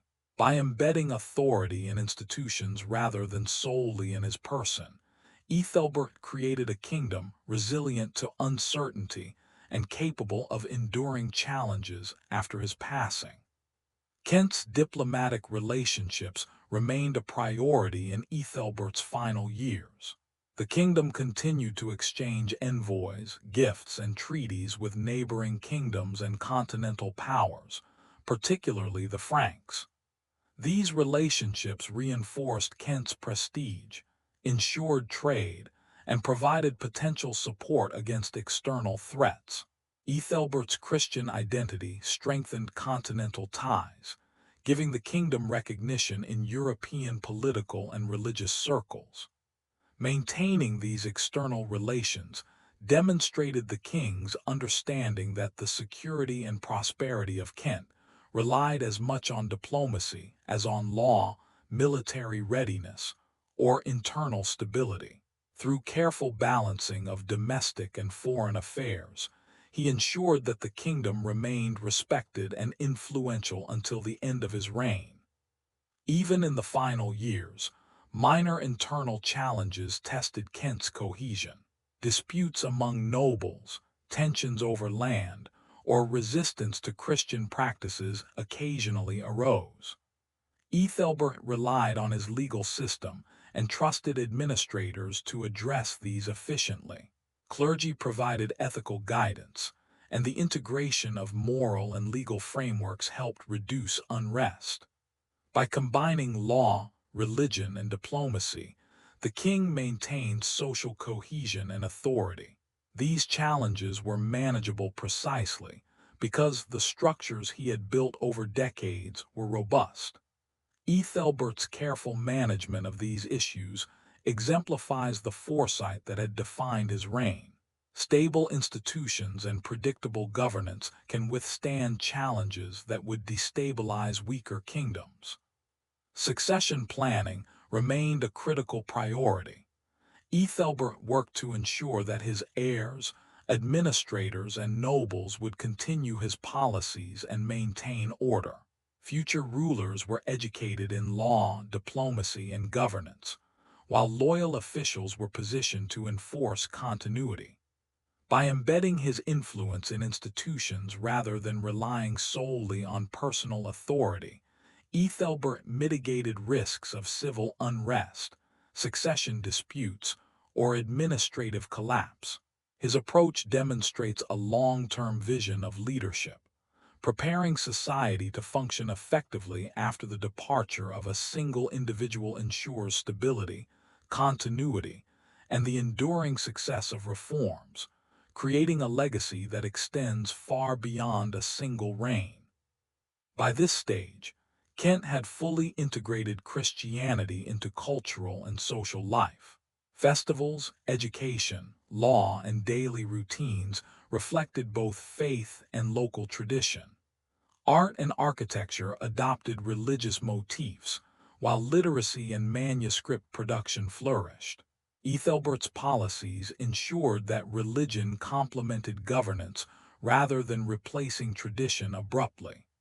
Churches served as spiritual, educational, and administrative hubs. Cultural cohesion reinforced political stability, illustrating the profound impact of carefully managed social transformation. Kent's identity as a Christian, legally structured and prosperous kingdom became firmly established, ensuring that the achievements of Æthelberht's reign would endure beyond his lifetime. Economic structures that Æthelberht established remained strong and self-sustaining. Trade continued along the Channel, linking Kent to continental Europe, while local markets thrived under fair regulation. Coinage and predictable trade rules encouraged prosperity and reinforced loyalty to the crown. Wealth supported both administrative functions and religious institutions, allowing the kingdom to maintain stability without excessive strain. By ensuring continuity in commerce and production, Æthelberht strengthened Kent's resilience, showing that economic foresight is a pillar of lasting governance. His policies created a kingdom capable of maintaining order and prosperity even after his passing. Æthelberht's reign exemplifies strategic leadership. By integrating law, religion, diplomacy, trade, and education, he created a kingdom that was resilient, prosperous, and culturally vibrant. His approach combined tradition with innovation, maintaining stability while embracing change. Authority was projected not just through force, but through predictable governance, ethical guidance, and institution building. Communities learned to trust the system, and nobles respected the king's oversight. This balance between personal authority and institutional strength ensured that Kent could endure challenges and flourish long after Æthelberht's lifetime. His governance provides a model of foresight, patience, and cultural adaptation. The final days of Æthelberht's reign were marked by reflection and preparation. He reviewed legal codes, ensured succession plans were in place, and reaffirmed alliances with nobles and foreign powers. Clergy continued to provide moral guidance, and the kingdom's institutions functioned smoothly. While aware of mortality, Æthelbert took comfort in the systems he had established, structures of law, faith, and governance that would endure. His approach demonstrates that the measure of a ruler is not only in their achievements, but in the enduring stability they leave behind. Æthelbert's careful planning ensured that Kent would continue to thrive, protected by both human and divine frameworks. Upon Æthelbert's death, the kingdom transitioned smoothly thanks to his careful preparation. Nobles, clergy, and officials maintained order, ensuring that governance, trade, and religious practices continued uninterrupted. The succession plan minimized the risk of civil conflict, allowing the next ruler to inherit a stable and prosperous kingdom. Communities, accustomed to predictable law and administration, adapted quickly to the change in leadership. Kent's resilience in this transition reflects the effectiveness of Æthelbert's decades-long strategy. Leadership embedded in institutions, rather than dependent solely on personal power, ensures continuity and the protection of legacy. Æthelbert's legacy extended far beyond his lifetime. His legal codes influenced subsequent Anglo-Saxon rulers. His Christian reforms shaped religious practice, and his governance model became a reference for stability, prosperity, and cultural integration. Kent remained a center of trade, education, and faith, demonstrating the enduring impact of foresight, patience, and strategic leadership. By balancing law, religion, diplomacy, and economics, Æthelbert left a kingdom resilient to change, admired by neighbors and respected across Europe. His reign offers a timeless lesson. The measure of a leader lies in the institutions, culture, and society they leave behind. Æthelbert's influence would resonate for centuries, shaping the trajectory of early medieval England and establishing Kent as a cornerstone of Christian Anglo-Saxon civilization. After Æthelbert's death, Kent remained remarkably stable. The institutions he had built, laws, administrative systems, and religious structures, continued to function effectively. The new rulers inherited a kingdom that was prosperous, organized, and culturally cohesive. Nobles, clergy, and administrators maintained the structures that had supported Æthelbert's authority, ensuring continuity in governance. Villagers, accustomed to predictable legal systems and moral guidance from the church, adapted seamlessly to the transition. Kent's stability became an example to other kingdoms, illustrating that careful institutional planning could preserve a ruler's legacy long after their lifetime. The foundations laid by Æthelbert allowed the kingdom to thrive even amid the uncertainties of early medieval England. Christianity, introduced by Augustine and supported by Æthelbert, continued to spread throughout southern England. Kent became a hub for missionary activity, sending priests and monks to neighboring kingdoms. The integration of Christian institutions, churches, schools, and monasteries allowed faith to permeate daily life. Literacy and record-keeping improved, and religious festivals gradually replaced pagan rituals. Kent's example demonstrated that conversion could occur peacefully through education, law, and cultural integration, rather than force. This approach inspired other Anglo-Saxon rulers to embrace Christianity strategically, contributing to a broader transformation of the English religious landscape. Kent's success under Æthelbert left a lasting impression on neighboring kingdoms. Leaders in Sussex, Wessex, and Mercia observed the benefits of stable governance, legal codification, and Christian integration. Kent's approach became a model for combining secular authority with religious influence, showing that a kingdom could be prosperous without constant warfare.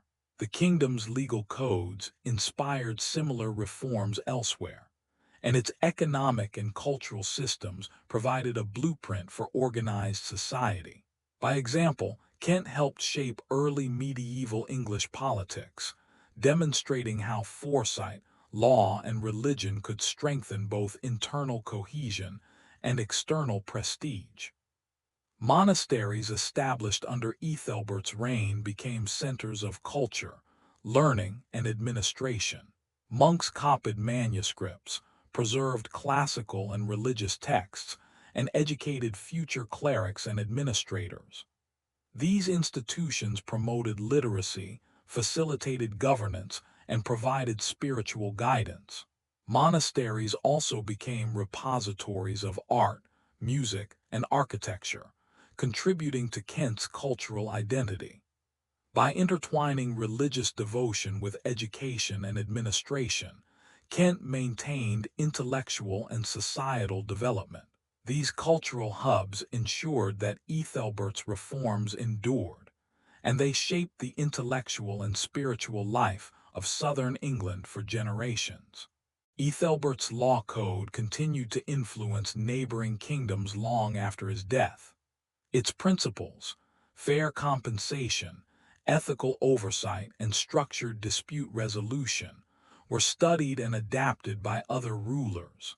The code's combination of traditional Anglo-Saxon customs and Christian moral guidance provided a practical blueprint for stable governance.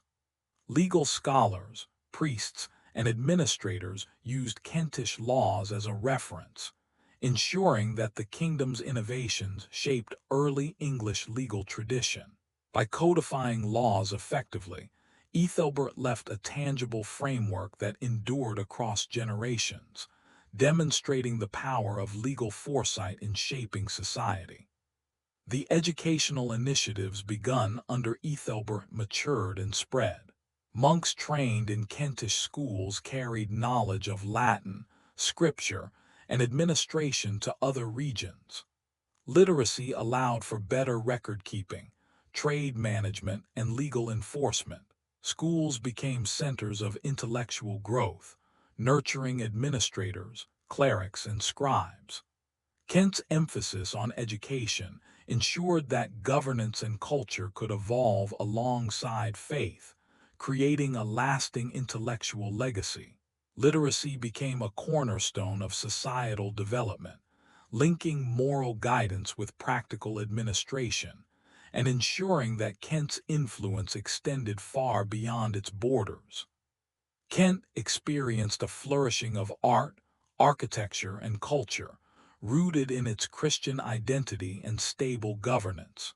Churches were adorned with religious motifs, manuscripts were illuminated with intricate designs, and music and festivals reflected both faith and tradition. Trade brought new materials and ideas from continental Europe, enriching local culture. Villagers, nobles, and clergy all contributed to this cultural vitality, which reinforced social cohesion and royal authority.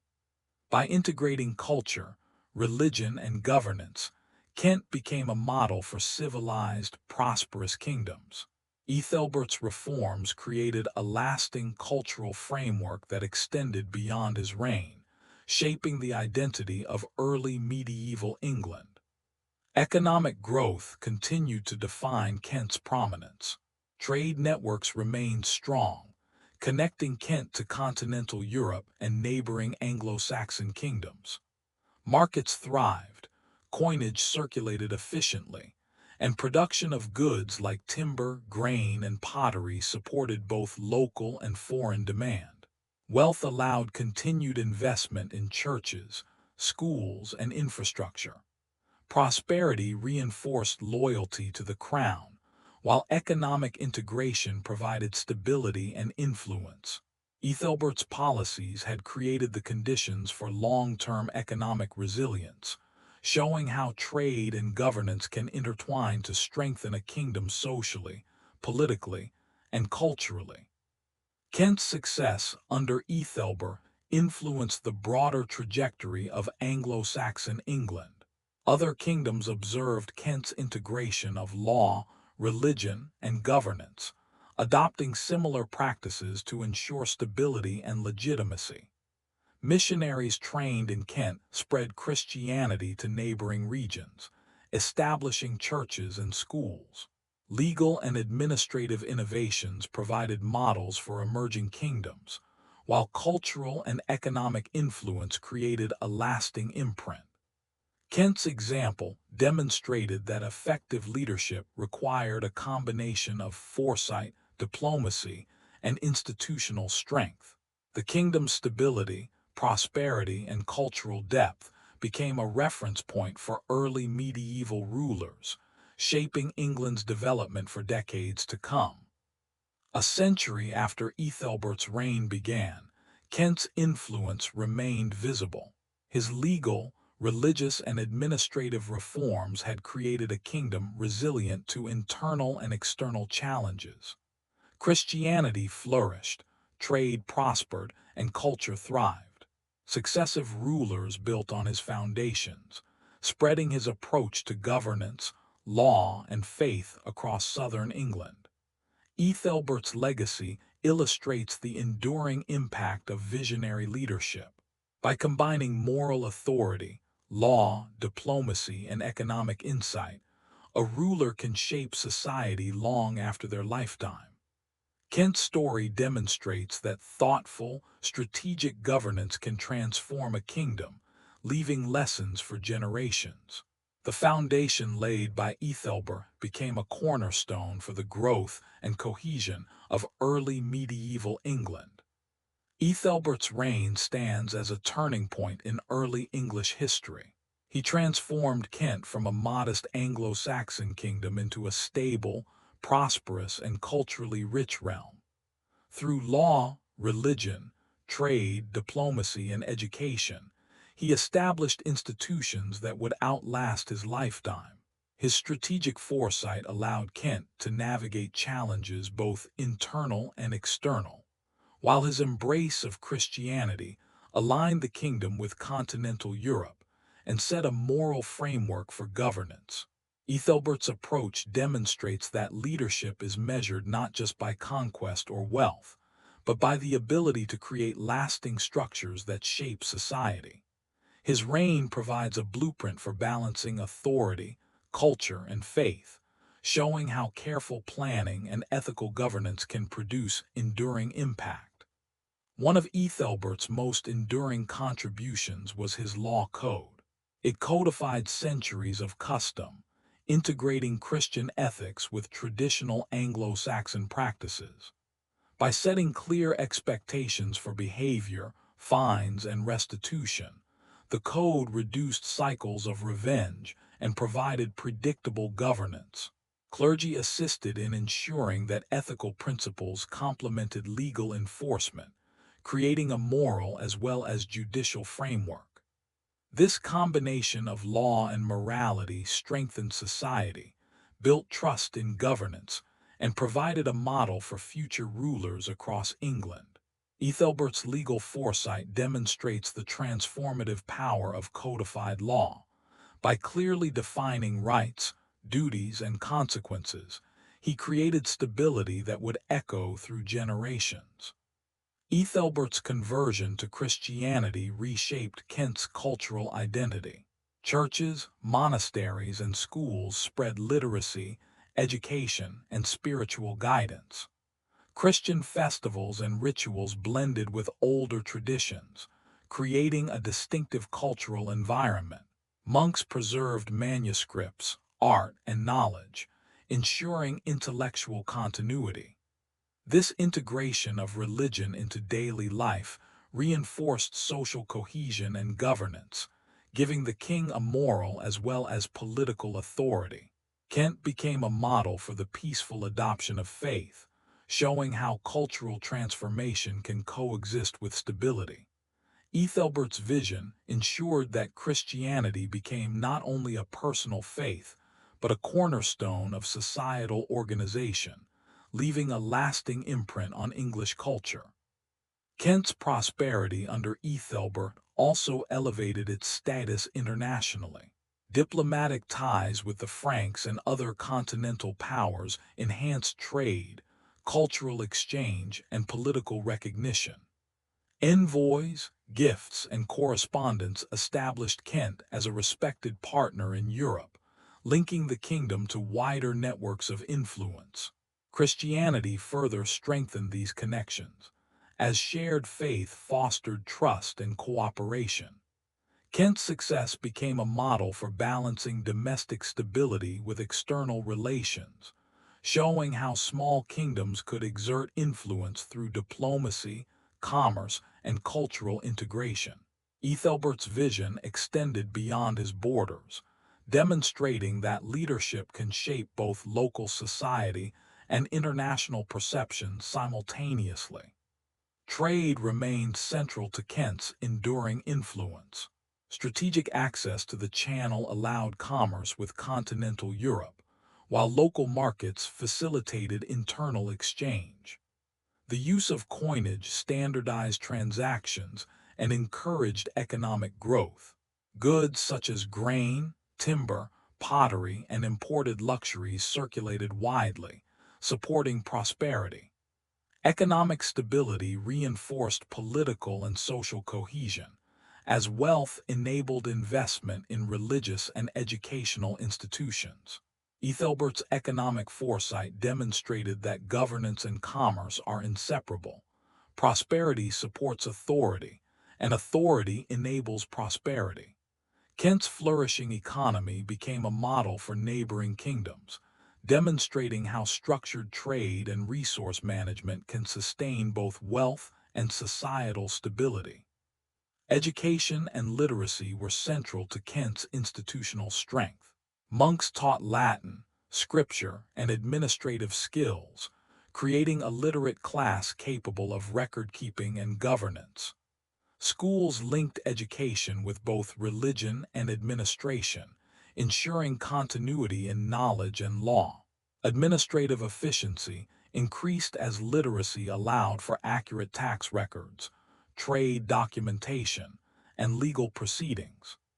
Æthelbert's foresight in promoting education ensured that future generations could sustain governance structures and cultural development.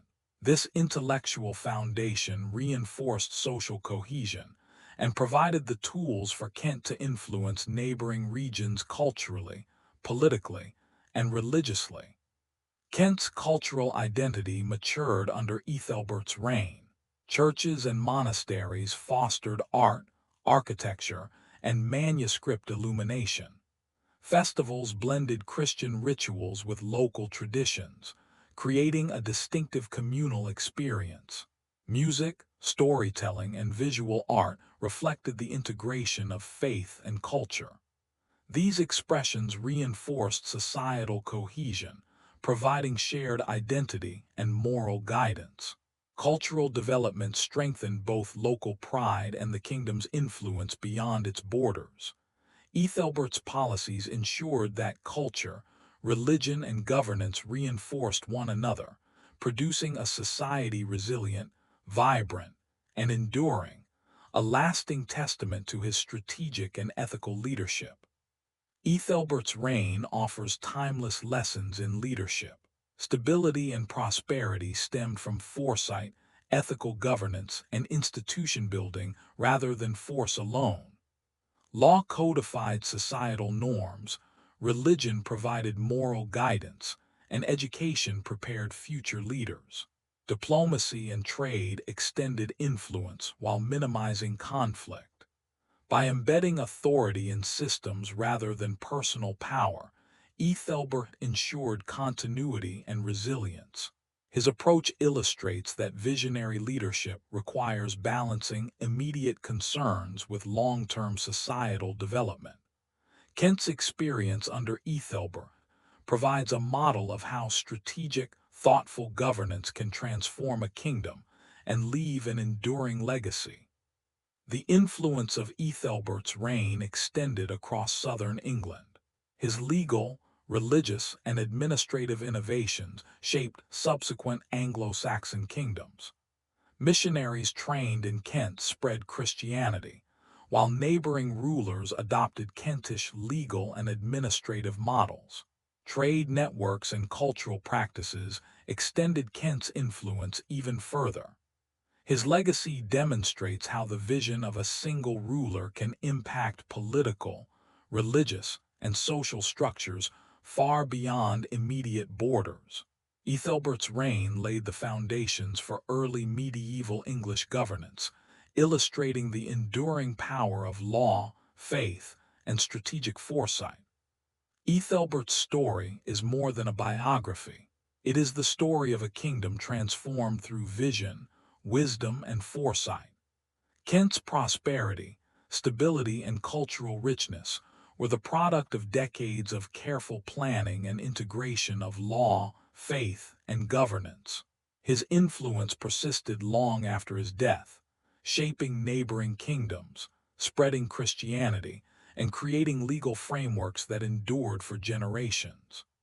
The legacy of Æthelberht reminds us that leadership is not only about conquest or wealth, but about creating structures, institutions, and cultural foundations that allow society to thrive. His reign stands as a cornerstone in the history of England, a testament to the power of strategic, ethical, and transformative governance. Kent would remain a beacon of stability and innovation for centuries to come. Æthelberht's reign was more than a chapter in Anglo-Saxon history. It was the blueprint for a kingdom's transformation. Through foresight, strategic governance, and the integration of law, religion, trade, and education, he turned Kent from a modest territory into a hub of stability, culture, and influence. His legal code brought order and fairness. Christianity reshaped culture and moral life, and diplomatic and economic initiatives connected Kent to the wider world.